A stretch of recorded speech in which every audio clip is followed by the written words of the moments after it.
Hi everybody, Dan Illman, Mike Beer. Race number 9 at Aqueduct on Wood Memorial Saturday is the Grade 3 Bayshore Stakes for 3-year-old sprinters. Our Bayshore Stakes coverage is presented by DRF Bets. Sign up, receive a $150 sign-up bonus, and then start punching away. DRF.com/join is where you need to go. Promo code TV150. Let's take a look at some of these promising 3-year-old sprinters. Morning line favorite, the number 4 National Flag. That's a Keeneland graduate for Todd Pletcher. 7-5 on the morning line.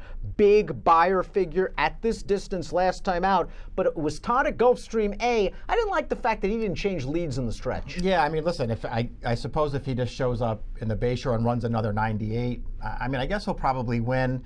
I'm kind of with you. I don't know how much I love that race from him. I know it got a big figure, but it is Todd at Gulfstream Park. And, you know, you just go back and watch the replay of that race. You know, forget about him not changing leads in the stretch, but just, you know, doing a lot of chasing of the horse who wound up running second to him in there, a horse who came back in a stakes race a couple weeks ago and was terrible. And I don't know, I just felt like National Flag worked awful hard to win that race. So figure aside, it didn't do a lot for me. And it's just a horse who, as a 2-year-old, I don't know, Dan, I didn't think he was that great. He's a stalker, and there are speeds to his inside, as we see from our Timeform US pace projector. And our Timeform projector believes the pace will be fast. The 3 Justaholic is going out for trainer Keith Nations, who's just having a breakout season in 2018. Martini Glass already with a couple of graded stakes victories. Justaholic has won his last 2 races, although I thought the field he beat at Tampa Bay last time out at this distance a bit weak. Yeah, I guess it was weak. He is stepping up in class for this, but it's nice to see that he could stretch out from 5.5 to 7 and beat winners. And, you know, listen, Has It, the horse that he beat in there, is a Pletcher horse. I guess he's just not that good, but it's not like he's a total bum. He beat a pretty good horse in that race, and now he's stepping up into a much tougher spot.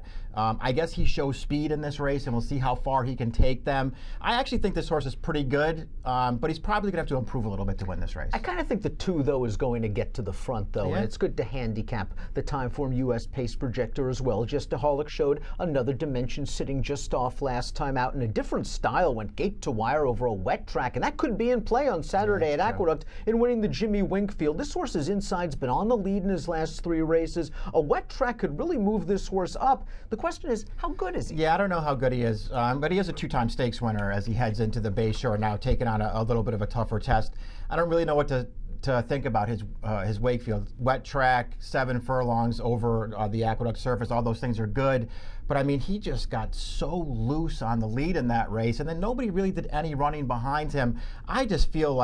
I feel like he's in a little too tough in this race, but we'll see. Avinu Malkeinu, a New York bred, showed a lot of promise in his first 2 starts at Saratoga, and then I was extremely surprised that he was on a send mission in the Grade 1 Champagne, his first time stretching out. He paid the price. Last time out in the Nashua, the pace did not materialize, and he was taken off of it, but he looked a little bit tired in the stretch. He looked like a horse that needed a break after some hard racing. Jeremiah Engelhardt does good work, and if this pace is fast, Avinu Malkeinu, who is last on the pace projector, might be able to take advantage. He was in against the streaking Avery Island last time. Yeah, he's a good finisher as a sprinter too. I know that you have a good 2-year-old, you have to try to stretch him out. I'm with you on that Champagne, especially in that Champagne. That's not a race you wanted to be sending to. That pace was fast, and he just took all the worst of it in there.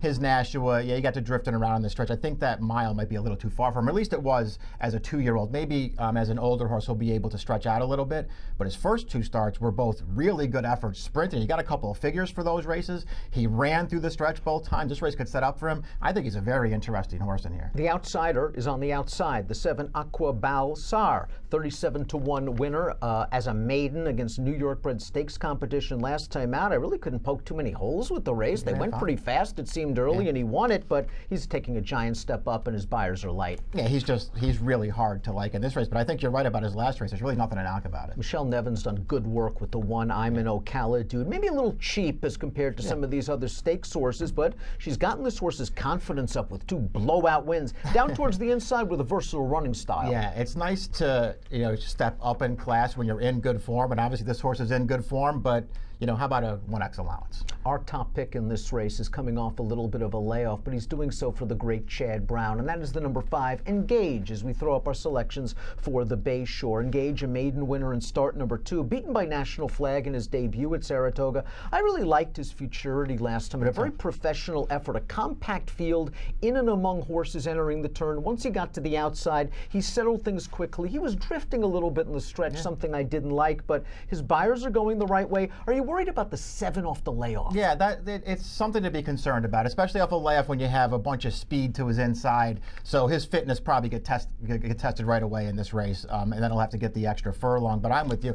I really liked his futurity. I wasn't totally sold on him in his first couple of starts, but it's worth pointing out, even though National Flag beat him, that was this horse's debut. National Flag already had a race, and this horse went favored over National Flag in that race. I think that says something about him. He came back to win his next start. He was very game that day, and he took a big step forward in the futurity. And if he gets some pace, he could be sitting in the second flight on the outside, clear of traffic, hoping to get the jump on the closer like Alvino Malcano. 5-4-6-3 for Mike, 5-4-3-2 for me in the Grade 3 Bay Shore. Again, if you're playing the Bay Shore or this nice Aqueduct Saturday card from home, please consider DRF bets and its $150 sign-up bonus. All you have to do is go to drf.com/join and type in the promo code TV150. Approximate post time for the Bay Shore, 5:17 Eastern on Saturday afternoon.